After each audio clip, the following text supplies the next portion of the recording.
All right, guys, so here we are. I'm in a 2021 Jeep Wrangler Rubicon, of course, and flip it around here so you're not seeing my ugly face and you can actually see what I'm looking at. Not that you've never seen one before, but you know, that's what I'm looking at. So I'm trying to pick a vehicle right now. I was waiting on the Bronco, like I said in the previous video here, but I think it's going to take a while. So I'm trying to find something that I can use in the time being until that comes around. So I looked at a Defender, and I looked at a 4Runner, and so now I'm in a Jeep. And I'm going to see how this drives, how it feels, and just get some first impressions of getting into the vehicle and driving it around. I've had Jeeps before. This would be my 6th Jeep, I think, if my memory serves. So it's not like I'm brand new to them, so I know what they're all about. But I've never had a JL, which is the new ones. They started off in 2018. So the idea here is to see if they've changed enough over the years to where, do they drive better, for example? Do they feel different? And I'm hoping to find that out. So, I'm gonna go on a little test drive. First impressions, just from getting into the vehicle, right? The seats are very hard. There's gonna be a fair amount of breaking in. Even maybe they don't even get broken in. Maybe that's just how rigid they are, but they're definitely pretty hard. Everything wise, though, just steering wheel, very good turning radius. Just getting out of the parking lot there. Feels good. I like the seating position. I think that's nice. You've got a good view off the road, good command off the vehicle. It does wobble a lot. Just I like to do this thing where I kind of just move the steering wheel. Sorry about that. Move the steering wheel around, just back and forth to simulate something dynamic. You're about to get into an accident, and you jerk the steering wheel left and right and see how that feels. So I think it feels just as bad or as good. Well, you know what? Maybe even better. I think it's better than the Defender. I think the Defender had a whole lot more body roll in it. I just hit a hump right there, and that was fine. And I'm driving the V6, by the way, so I opted not to take the the turbo.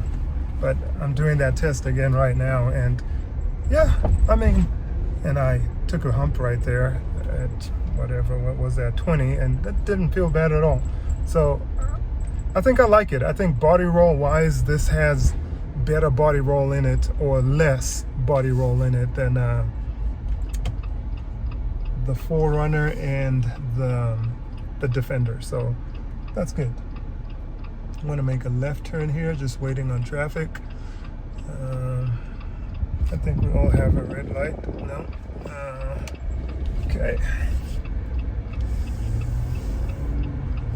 Alright. So, it's got good power, good get up and go. It's no sports car, but that didn't feel bad at all. Getting up to speed. And another stop sign here. So, right turn.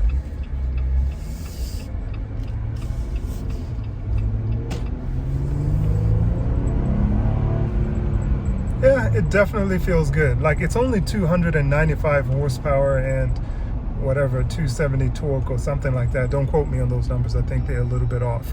But even with that, it feels pretty good. So I don't feel like it's underpowered at all. And I'm also in Colorado, so we're driving at pretty high elevation. That's not to say, however, that if I was to go into the mountains, that would feel, that may not feel too good, climbing up a mountain pass or something like that. Or we're trying to maintain speed going up a mountain pass. But that's not part of the test today, so we may never know. All right. Let's see here. I'm going to try to find a quiet place somewhere where I can kind of stop and kind of maybe film the outside for you guys, or get some impressions from the outside off the vehicle, see how I feel about it as I'm encountering things going around. So I love there's a problem with me, right? A little bit of a bias, maybe, perhaps, is that I love the Jeep. I'm trying not to get a Jeep, like purposely trying not to get it. So I'm going out of my way to try to find things that I like about other vehicles so I don't have to choose a Jeep. So just to put that out there so you know where I'm coming from. So I am honestly trying to find the faults with this vehicle so I don't go with it, okay? Just because I've had Jeeps before and I've never had a 4Runner, and I want a 4Runner so bad for some reason. But at the same time, I know that if I got a 4Runner and it's not exactly what I want, it'll just drive me crazy and I'll just end up trying to trade it in for another Jeep. So that's the thing right now. I just want to find the perfect vehicle until the Bronco comes out, whatever that's going to be. So and what's perfect, you're going to ask, right? Perfect to me is the vehicle being able to do what I want to do. Right now, for example, if I go off-roading, I know that the 4Runner doesn't have a front locking diff, you know, and it's like, why don't you have that? That would be kind of cool, right? So that's disappointing that it doesn't have that, and that's one of those things that stops me from getting it. And then there's also the case of the interior not being as new or not being as updated, right, as the Jeep, for example. The Uconnect system in here is pretty nice and everything else. So kind of disappointed that Toyota hasn't done that with the 5th generation still, understanding of course that they may make some changes with the coming off the 6th generation Toyota. But then again, you know, you're stuck waiting on that, kind of like we're waiting on the Bronco to come out.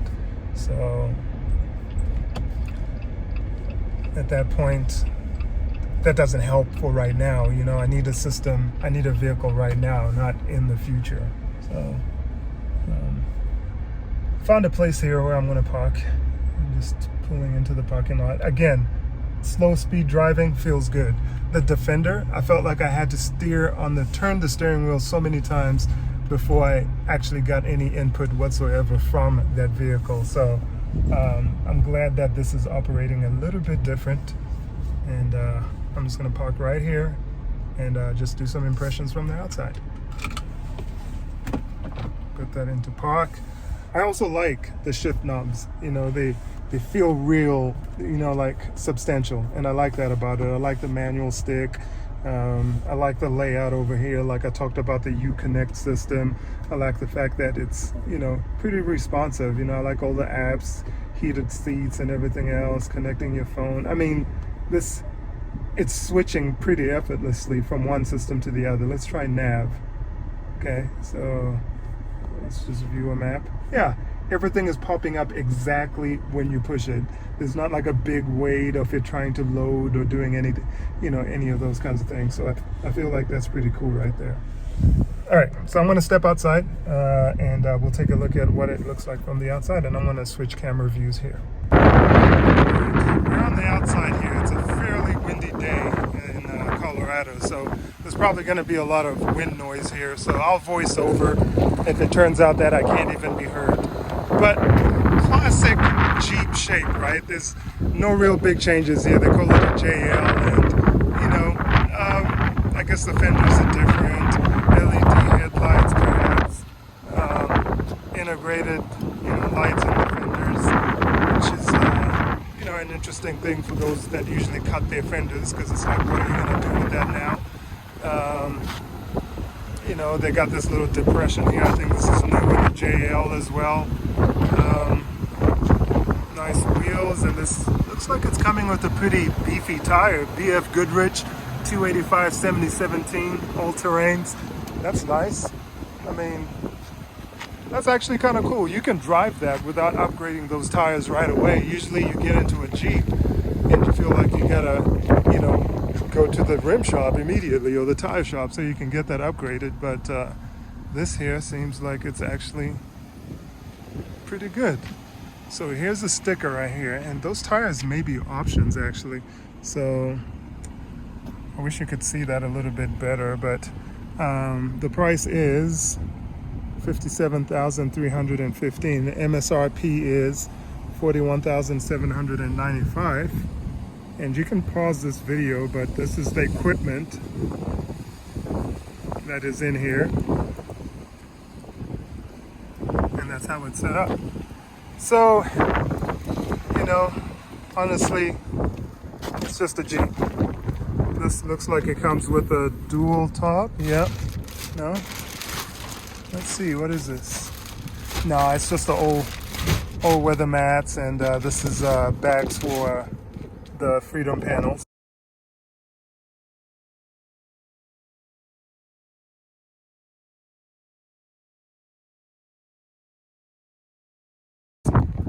So it's not a dual top group, but you can watch any video, right, about Jeeps and Jeep reviews and get all the other information you want. I just wanted to give you, there's a camera back here. I wonder if it's got a camera, like a trail cam in the front. I just wanted to give you guys a general idea of what a person, no camera in the front. For some reason, I thought they had cameras now, like a trail cam in the front here, but it does not.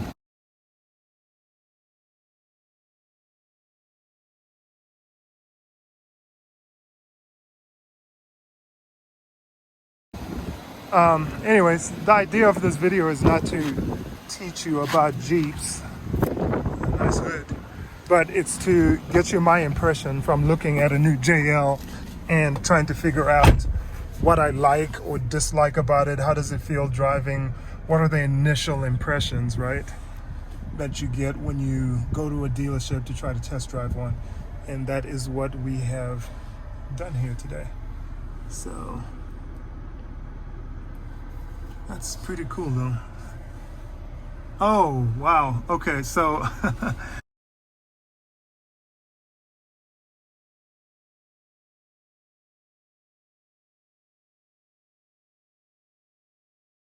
I didn't even realize this is what happened. I don't know if you guys are noticing this right now, but there's something different about this Jeep, right?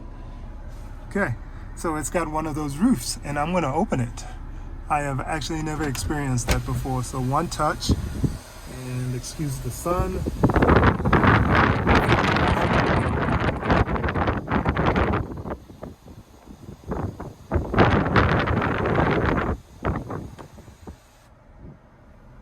Okay.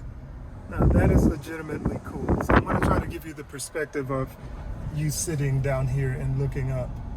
And hopefully the sun didn't just blind you right there, but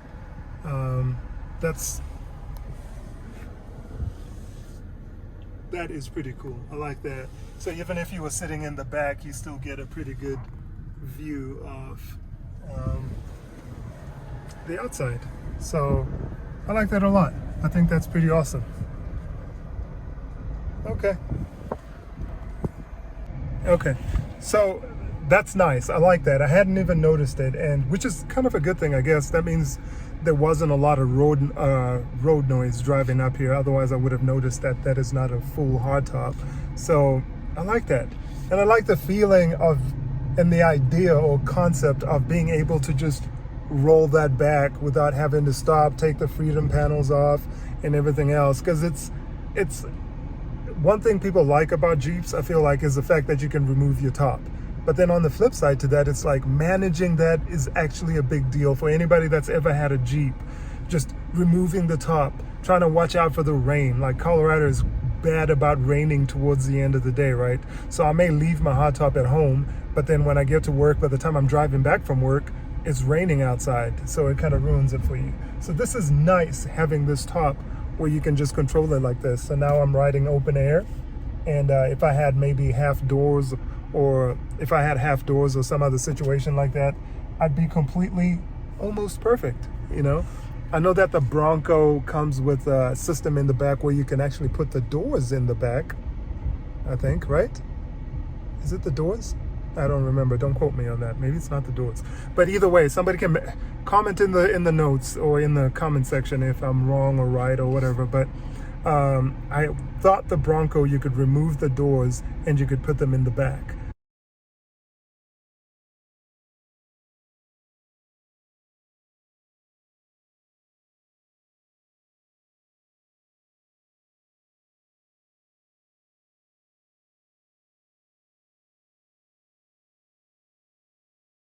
So that would be kind of nice if you could do the same thing with the Jeep.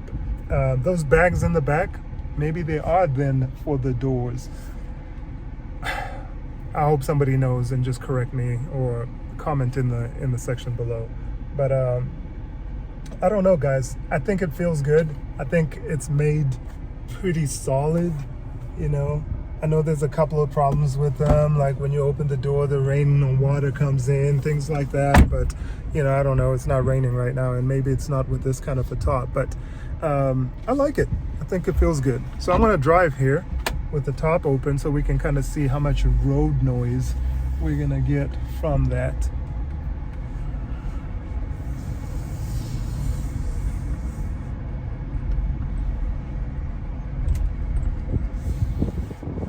Yeah, I didn't think it was a big deal, you know, when it first came out. But honestly, driving one that has this, oh, that's my seatbelt. I'm going to pull over right here and get that plugged in. I got too excited about the top. But yeah, that top is pretty amazing, guys. That is, you don't think about it until you have one. Then it's like, oh, you know what? I kind of like this. Wait for traffic here. All right.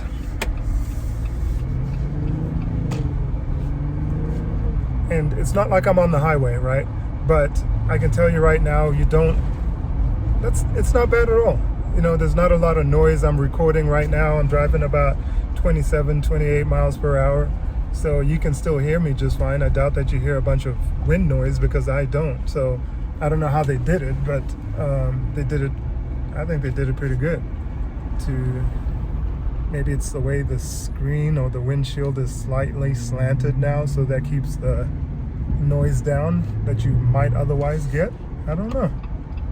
But I think I like it. Stop sign here. Yeah.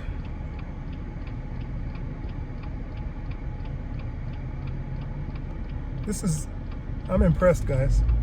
I really was hoping to not like it too much, and it'll be so ridiculous. People are gonna be like, you just got rid of a Jeep. Why would you buy another one? But I don't know what it is about the Jeep. There's an appeal to it. I'm hearing a little bit more wind now, so I think maybe I was just going the right direction to not get a bunch of wind noise, and now I'm getting a little bit more. But I'm gonna close that top just to make sure that you guys can still hear me. But I love it. I love the top.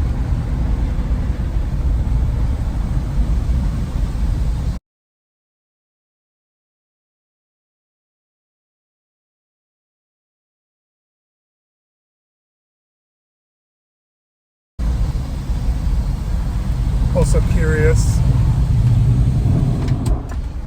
There we go, and it's closed.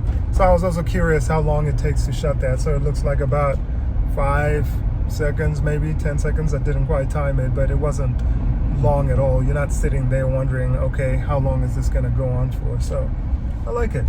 And it feels, do I say denim-y? So yeah, it feels like kind of denim, but a little bit more textured.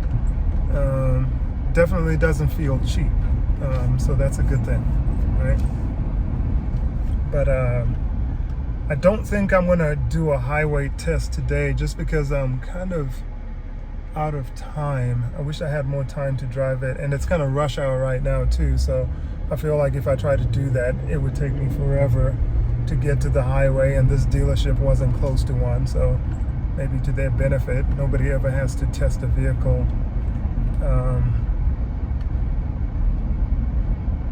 on the highway, you know, unless you're one of those people that likes to take vehicles out for hours and hours. To me, it's just, I want to get in, and usually I know pretty quick whether I'm going to like a vehicle or not. A highway test, don't get me wrong, a highway test would definitely be a good idea, so you can kind of see what it feels like on the highway as well, because you'll get a different feeling about a vehicle in that environment. Another thing that people usually complain about is how the steering wheel kind of seems to shake when you're driving. Like, you can move it without getting any interaction from the tires, you know, like it's got these little movements. But right now, honestly, it doesn't feel too bad at all.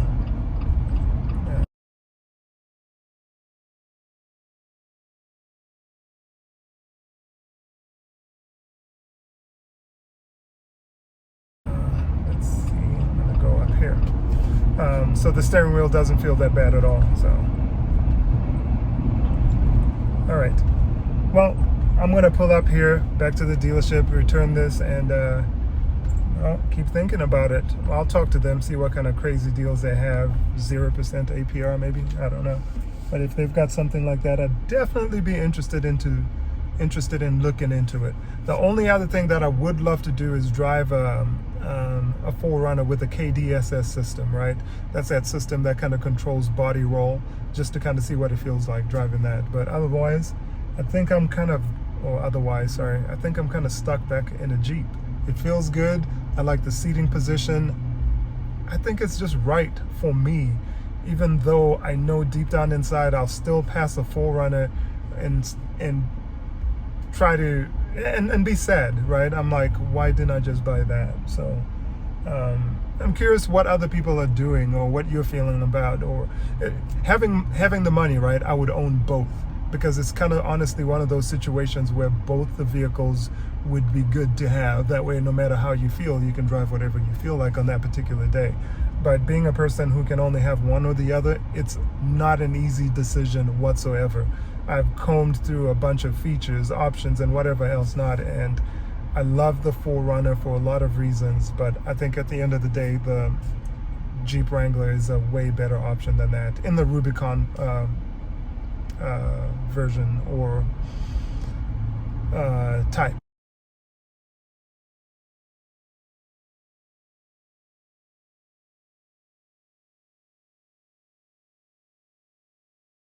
Anyways, thanks for watching. Hopefully this helped you, I don't know, make some kind of decision, better than it helped me. Thank you. All right, I don't know why I always seem to get lost on the way back to the dealerships here. Same thing happened in the Defender. But anyways, I had to, which was good, because it actually just gave me an opportunity to do a U-turn. And yeah, I felt completely confident doing it.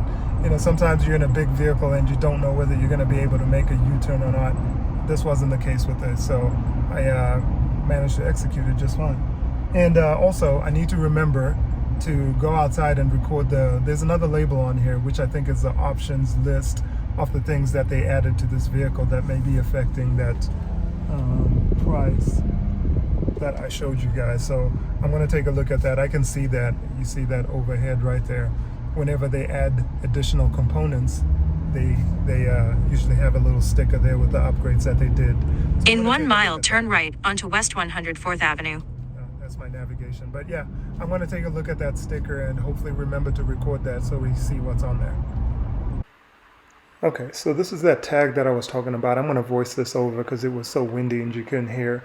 But it's $59,956 for the Colorado Protection Plan, clear mask, wheel locks, nitrogen, and dealer handling fees. And that takes our price from $57,000 all the way to $60,000 basically, and that's a lot of money. And that multi-zone clear mask, I'm not sure exactly where it was at, or maybe that's something that they would add for you later on, because I went to the front to try to see if there's a mask or anything like that, or a clear bra applied, and it didn't really have anything like that. So I'm assuming it's something that they add after the fact. But I don't think that option is worthwhile, honestly. That's almost $3,000 for those things. And the Colorado Protection Plan is if you rip your seats, they will replace them or something like that. And just not for $3,000. I'm sure you can get somebody to fix that.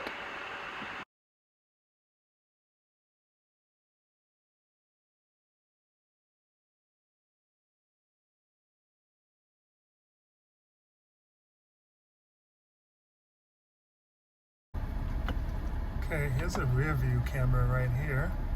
Pretty clear. I like the view out of that. It doesn't have any other cameras though, which is kind of disappointing. That's a beep because there's a car behind me, but it doesn't seem to have other cameras in here to kind of, to see the left, the right, which is something that the Defender had. So that kind of sucks. those cameras would be good too, especially if you're off-roading, you know, to see what you kind of looks like. Maybe there's a rock before you open your door or something like that.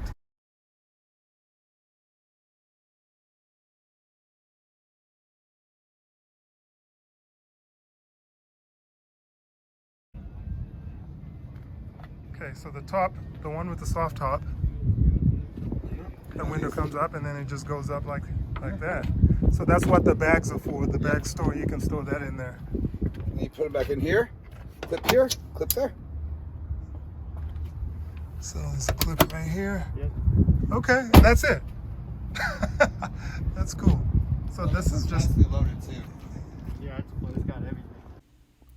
okay. So in the end, I was really impressed by that system. I had no idea that the one with that sky, they call it a sky one touch roof, that you can actually activate that, or not activate, but I'm sorry, but you can remove those back windows, so then you just have this real open look about it, like you're on safari or something like that. So I honestly thought that was the best thing in the world. And then, of course, as you see that I discovered where those bags that were in the back go, or what they're for. They're actually to store those bags in there. But guys, honestly, I like that feature. It's a $4,000 option, so kind of a lot of money for it, but I think it's so practical when it comes to use.